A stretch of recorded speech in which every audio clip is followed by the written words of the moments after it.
too demanding.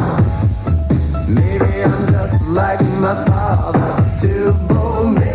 That's Prince singing the #1 song in the charts right now from his new movie Purple Rain. And Prince's movie debut is one of the things we're going to be discussing this week on At the Movies, the movie review program. Joining me here in the balcony is Gene Siskel, film critic of the Chicago Tribune. And this is Roger Ebert, film critic of the Chicago Sun-Times. In addition to Purple Rain, we'll also be taking a look at a new family drama from Australia called Careful He Might Hear You. Also, Ingmar Bergman's latest film about a director and 2 actresses. And we'll also take a closer look at the rock star Prince in our special X-ray segment at the end of the show. But first, Roger begins with a science fiction adventure film called The Philadelphia Experiment. And you know, this Philadelphia experiment is one of those things that I've heard about for 10 years, that the Navy made some ship disappear in Philadelphia, just like there are alligators in the sewers, you know, Right. And the guy that... Urban legends. Urban legends. This is kind of a naval yard legend. The Philadelphia Experiment is a time travel movie which starts out in 1943 when the U.S. Navy conducts an experiment that causes a battleship to completely disappear from the Philadelphia Navy Yard. The ship falls into a mysterious time warp, and a couple of the sailors jump overboard into the warp trying to escape, and they end up in Nevada 41 years later, just as the same scientist from that 1943 episode, he's a little balder now, a little more wrinkled, has conducted another time travel experiment that has caused this time a whole town to disappear. So he's making progress, but in the wrong direction. In this scene, the sailors try to figure out what happened. What's the date? Date? It's the 17th. The year? You kidding? It's 1984. What's going on with you two? Are you on drugs or something? 1984. What about the war? What war? The war! Vietnam? World War II, Germany and Japan. What about it?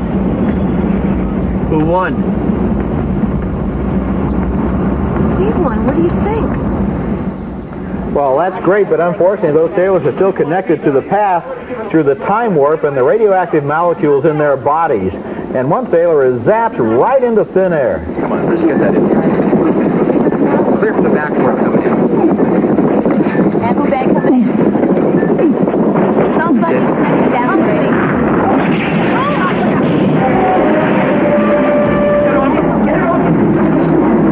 Try and restrain him so he doesn't hurt himself. What the hell's going on here?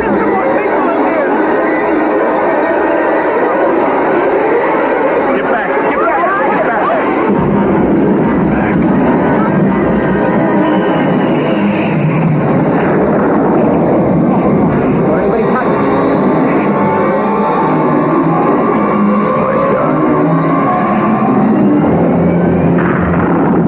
Unbelievable. Doesn't leave much for the autopsy, does it?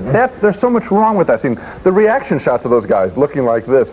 Someone just disappeared in front of them. Oh, my hand, They should my be hand. going like this. And meanwhile, lightning bolts are going through the room, and nobody notices them because the lightning bolts were put in with special effects later after the scene was filmed. That was Michael Pare is the surviving sailor there with a strange hand that's going to glow in a second. And Nancy Allen is the girl who is the only person to believe his story. Well, time warp movies always confuse me because I'm sitting there thinking, if she's 41 years in his future, then if he goes back in time, what does he do? Grow old and wait for her and then come along and say, would you mind marrying a man that's 41 years older than you are, but we used to be contemporaries? Or what if she goes back in time with him? Does that mean that she was never born in the first place? Well, questions like that are just a little too subtle for the Philadelphia Experiment, which turns Pare into a human cannonball and catapults him into the middle of the time vortex, hoping that he can find the missing battleship somewhere there in the middle of hyperspace, turn off the generators, and stop that 1943 experiment. And of course, since this is 1984, we know that he did. Right. This movie does a little time traveling of its own. It feels exactly like a low-budget 1953 science fiction movie that fell into a vortex at the box office and turned up years later, out of date and very confused. The movie is saying, what year is this? Who won the Oscar? How are movies made? That's what the director is saying. How do you make a good movie? This is amazing. It is a shockingly bad film. And let's start right at the beginning where, I was laughing when this happened. The experiment goes wrong, right, within the context of the movie, because they make the ship disappear. They're only trying to make it invisible to the German radar. Why doesn't somebody immediately say, hey, we've got a fabulous weapon here. We can make our ships disappear. Let's aim it at the German and ship. make all of their ships disappear. War is over. Okay, I'll give you my favorite moment. The guy is standing on the deck of the battleship in the middle of the time vortex, right? He has turned off the generators. You got all of this electricity going around. he takes off the helmet of his spacesuit, Right. throws it away, and then says, I'm going back to meet that girl, and jumps back into the vortex. Now, if I were going to jump back into the vortex, I think I'd leave my helmet on. And then the reaction shot of the two horses. Oh, that was... In the during a love scene. Boy and girl kiss, and the two horses go... Horrible film, a cult possibility. Coming up next at the movies, one of the nation's leading rock stars makes his feature film debut.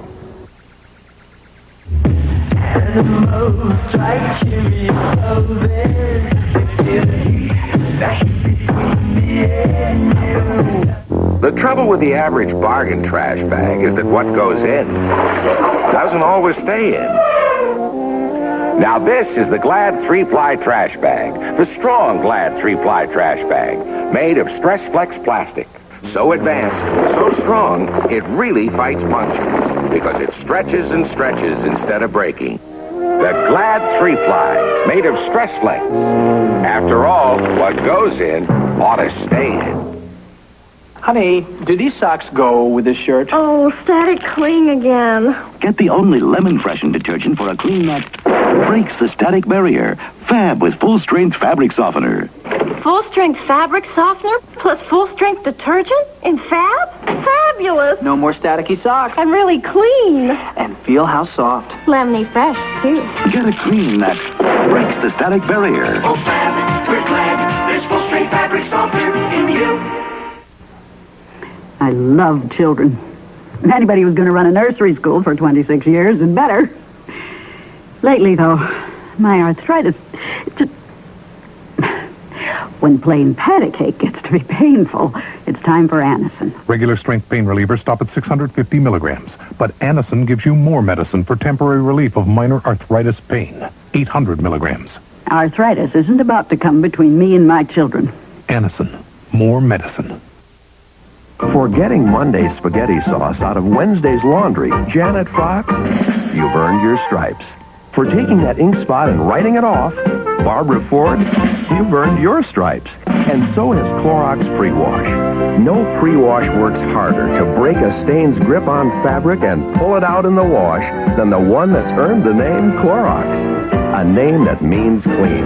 In the fight against stains, earn your stripes with Clorox Pre-Wash. Purple Rain is an exciting new film representing the film debut of the rock star Prince, who hasn't achieved the same level of public recognition as, say, Michael Jackson, but the same talent is there, that's for sure. Prince just plays outside of the pop musical mainstream. He's more of a hard rocker mixed with blues and jazz influences. And in Purple Rain, Prince plays a character pretty much like himself, a young musician from Minneapolis who is cut off from everything in his life except his music. But then a beautiful young woman walks into his life and he romances her while she asks him to help her with her career. Will you help me? Nope. Pardon me? Nope. Want to know why? Nope. Because you wouldn't pass the initiation. What initiation? Well, for starters, you have to purify yourself in the waters of Lake Minnetonka. What? You have to purify yourself in Lake Minnetonka.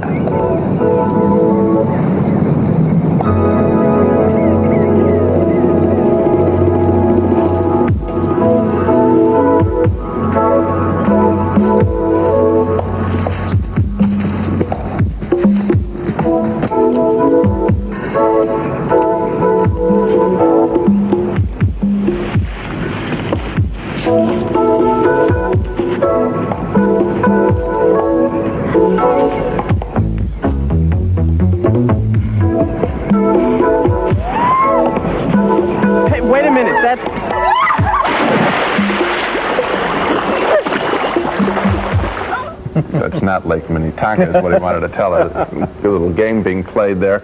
Apollonia Cotero is her name, and she's as impressive in this film as he is. Purple Rain is about their relationship, and there's a terrific love triangle in this film between the two of them and another male musician, a very hip character played by another real-life rock performer, Morris Day, and I think he's an excellent actor, and I'd like to see him do another movie sometime. And all the while, Prince performs his music in a local club, music that has a lot to do with pain and self-discovery. I never meant to call you. you in your sorrow.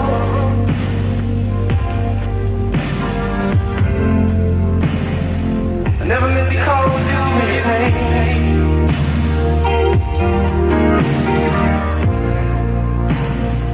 I'm the one who wants to have you laughing. I only want to see you laughing in the purple rain, purple rain.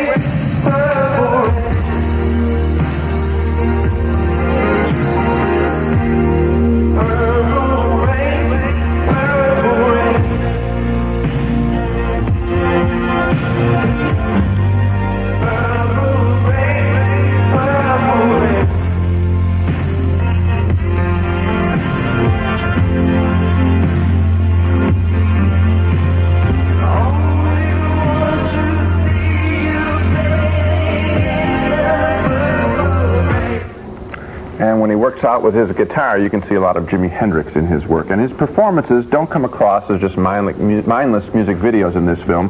They work dramatically within this movie, a story of a young kid who expresses his rage and confusion artistically. And some of his rage has to do with his family background, which includes a father who's a wife beater. I thoroughly enjoyed Purple Rain. A lot of fresh, young talent in this film. Very good. I thought it was the best rock film since Pink Floyd The Wall. I thought it was really good. I thought Prince was good. Apollonia Cotero. I'm only a human being. Can I be human for a second? I thought she was electrifying. I thought that their scenes together were the most erotic love scenes that I've seen in a movie in a long time. I thought she was good on stage. His music is good. The photography is good. The way that they balance that fantastic stage presence with those intense little vignettes that push the story ahead, each one not too long, makes it into a really interesting movie. I think this film, I'll go even a little further, I think this film ought to be studied for the way it uses music dramatically. In other words, there has been this whole thing of these little insert music videos, which are mindless. They're just snapshots, and you just throw them in the middle of the film, and everyone sort of gives up and doesn't try.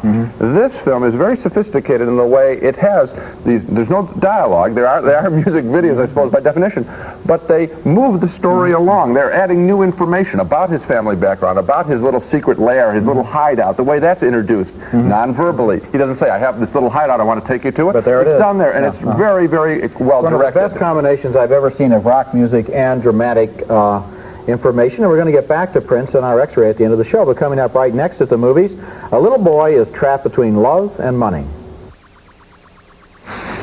I had my own. What's going on? Why is he shut out in the hall? Hello, George. We don't ever shut him out. Tuesday night at 7. Through the German ranks of World War II comes a private battle between Field Marshal Erwin Rommel and Adolf Hitler. Maybe I've been better if I had replaced you altogether. A plot to assassinate the Fuhrer's plan.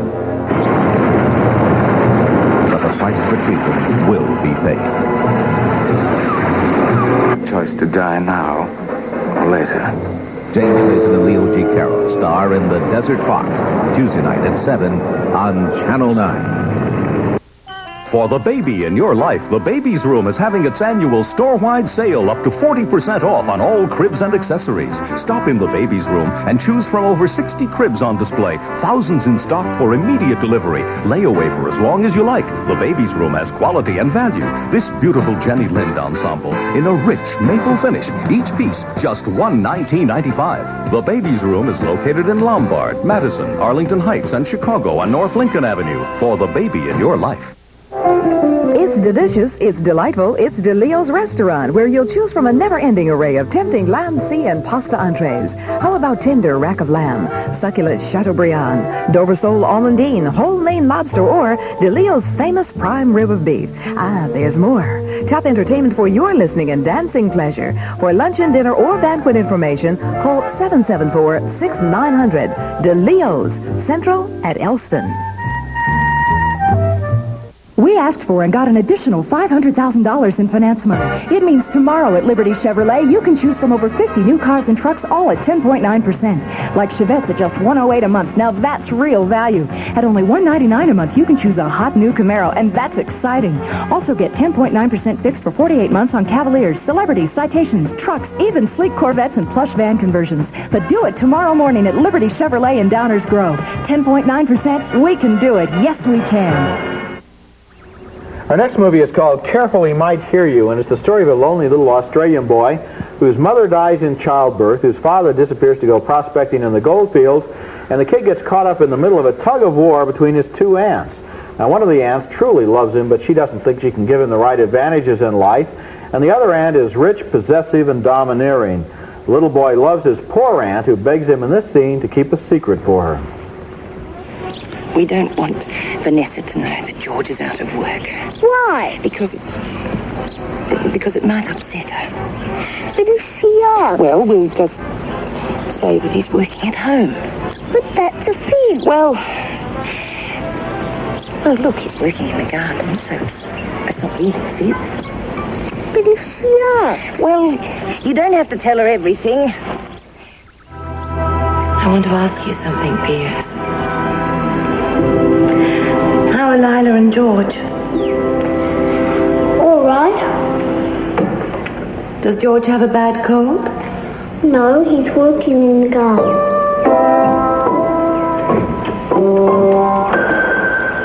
That's nice. He can't be sick then. No, he's working in the garden. Is that what Lila told you? I don't like secrets between us, P.S. Look at me, P.S. Has George lost his job? That's Wendy Hughes in an interesting performance as rich Aunt Vanessa. The problem with Careful He Might Hear You is that Aunt Vanessa, not the little boy, is really the most interesting character in this movie. In fact, that little boy is so quiet and so withdrawn and so traumatized, and sometimes even, if I may say so, so dense, that we never get very involved with his unhappiness, especially since a lot of the crucial misunderstandings in this movie depend on his absolute genius for saying the wrong thing at the wrong time. We're sitting there and saying, shut up, don't say that. We're whispering advice to this kid, but he just steamrolls right ahead, getting himself into more and more trouble. In a way, he's too little to know that he's doing it, but still, we're old enough to be bored by the fact that he is. Careful He Might Hear You is well photographed and well crafted. That's the trademark of movies from Australia. But it didn't really reach me emotionally. It reached me for a while because the kid also is in a trauma state right now. He's being really pulled apart.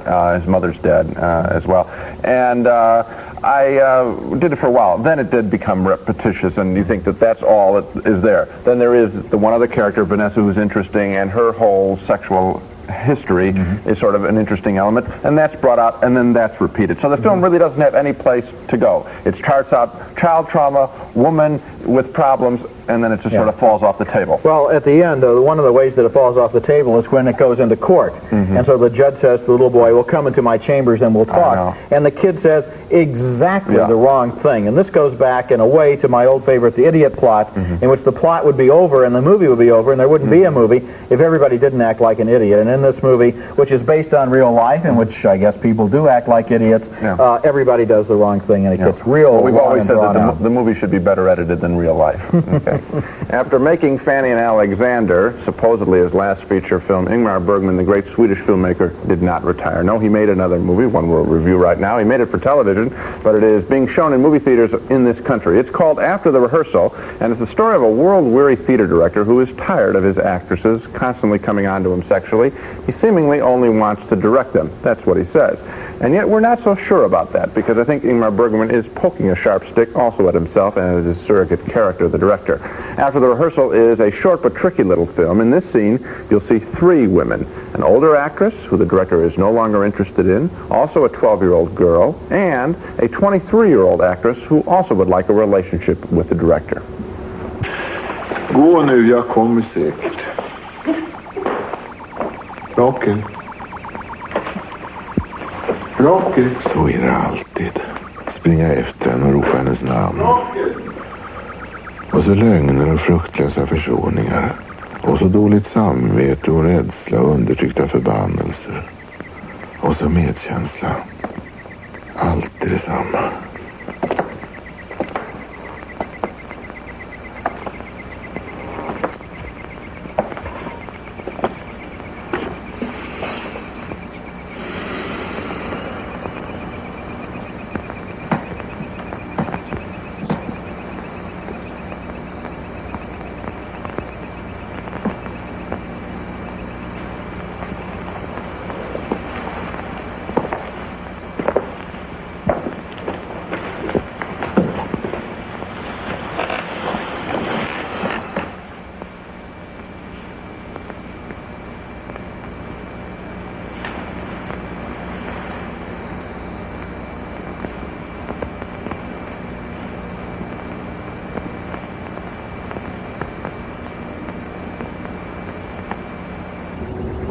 Now, what's tricky is whether those two actresses, the one we saw in the long shot at the very beginning, are mother and daughter, because the one is named Anna and the other actress says she has a daughter named Anna. And then, who is the little girl? Well, I think that's the young actress as a 12-year-old. Surely that continuous shot would indicate that. But maybe the three women are in some spiritual way three stages of the same woman, generic woman, all looking for a father figure and yet all standing in judgment of men. I think After the Rehearsal is only a minor Bergman film, even with all those insights. It's very good at expressing the world weariness of this director, but it is not particularly fresh for Bergman at expressing the middle-age crisis of a woman, which he's done so well in the past. And as notes on direction and acting, I really didn't find its insights particularly exciting or fresh, so a mixed review from me. I think I admired it more than you did. I saw it as sort of leaving aside all the interpretations about who the actresses are and so forth, which is one of those puzzles that Bergman likes to set for people. I saw it as more of a confessional, and I think that what he's confessing at the end of a long career is that oftentimes he let his art and his ego as expressed in his art run roughshod over all of the women in his life, his daughters, his mistresses, his wives, and so forth. And the crucial moment in the movie comes, first of all, when the younger actress says, "I'm pregnant," and he says, "How can you, a young actress given the role of your entire life, get pregnant and spoil my play?" Then she says, "But I had an abortion." And then he thinks, "But how can I think that my play is more important than a human life?" And so at the end of the film, I think what Bergman is saying through this character is that oftentimes he put his life ahead of his art, and now he feels bad about that. I really wonder if he does, and I wonder now. What do you really think he does? See, this is one of the tricky parts of this film, because it seems to be attacking himself, but really this guy is a master. I mean, and that he's put on the screen, and so it's a little glib for me. I would like to have seen this film done at a longer length, in more intense and a bigger project. I think he may have shortchanged himself on an important subject with a little essay, left-handed essay. Well, he always leaves you, as he does in so many films, with a lot to talk about as to what he really meant and what it all really stands for. And we can talk about that maybe for the next 6 or 7 years and then come back with our report. Next at the movies, a special X-ray segment about Prince, who was great, we already said so, in Purple Rain. But how does his future look compared to other rock and pop movie actors like Jagger, Bowie, and Christopherson?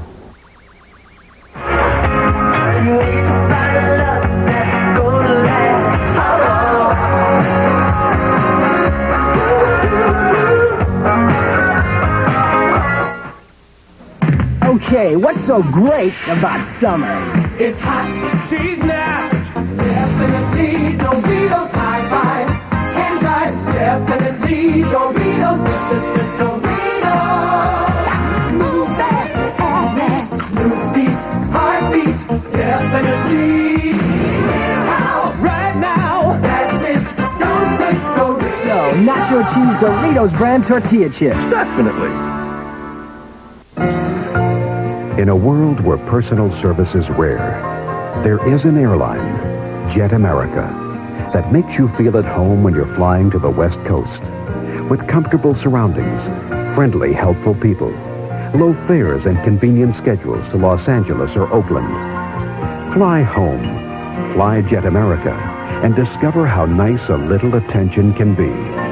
Call Jet America or your travel agent. Yeah, what a send-off. You let your joy show in the things you do, so let our joy flow. Watch that shine come through, you'll see your plates glow. People notice them too, our joy's a reason. Watch, other leading brands can dry, leaving dirty-looking spots. Only Joy's Lemon Fresh formula lets dishes dry clean, practically spot-free, down to the shine. Our joy's a reason, let your joy show. Burger King presents a breakfast challenge to muffin lovers, the Burger King Croissant Sandwich. See if you can resist our grade A eggs covered with melted cheese, our sizzling bacon, tender ham, or sausage. Come on, muffin lovers, take just a nibble of the most delicious breakfast sandwich imaginable. Aren't you hungry? Aren't you hungry? The Burger King Croissant Sandwich. Even for a confirmed muffin lover, it's love at first bite. Aren't you hungry for Burger King now?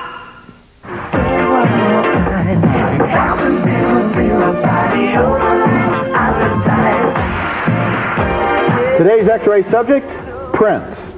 We've already said that Prince is very good in his movie debut in Purple Rain, but what kind of a movie career can he look forward to? You can make a whole list of singers who became movie stars, from Crosby and Sinatra to Jagger, Bowie, and Christopherson. And at one point or another, they've all had to decide what comes first, singing or acting. Mick Jagger tried serious acting for the first time in the 1970 movie Performance, where he played a criminal outcast. David Bowie did the usual concert films, but he also played serious roles like his prisoner of war in Merry Christmas, Mr. Lawrence. Chris Christopherson is probably the most successful of the modern actor-singers. Here he is in 1976's A Star is Born. And now, what about Prince? Purple Rain is a skillful, exciting, personal film, but can he play other roles, other kinds of people? I think he can. I think he has the stuff. I thought he was very strong in the movie's dramatic scenes. He was willing to take chances. I mean, how many big rock stars would play a character who still lives at home? And yet, it worked. I think he's very good, too. And I think basically what we're doing in this X-ray is just saying to this guy, do more. I read in his press notices that he may want to direct his next picture, and I'd say, wait. Give us another performance before he's tried directing. Let's recap our reactions to the films in the show. Both Roger and I hated the sci-fi film The Philadelphia Experiment, 2 downturned thumbs, 2 thumbs up for Purple Rain featuring Prince, and 2 negative votes for Careful He Might Hear You, the Australian family drama, and we split on Ingmar Bergman's film After the Rehearsal. So that's it for this week. Next week, a special show on movies that change the movies. And until then, we'll see you at the movies. See you.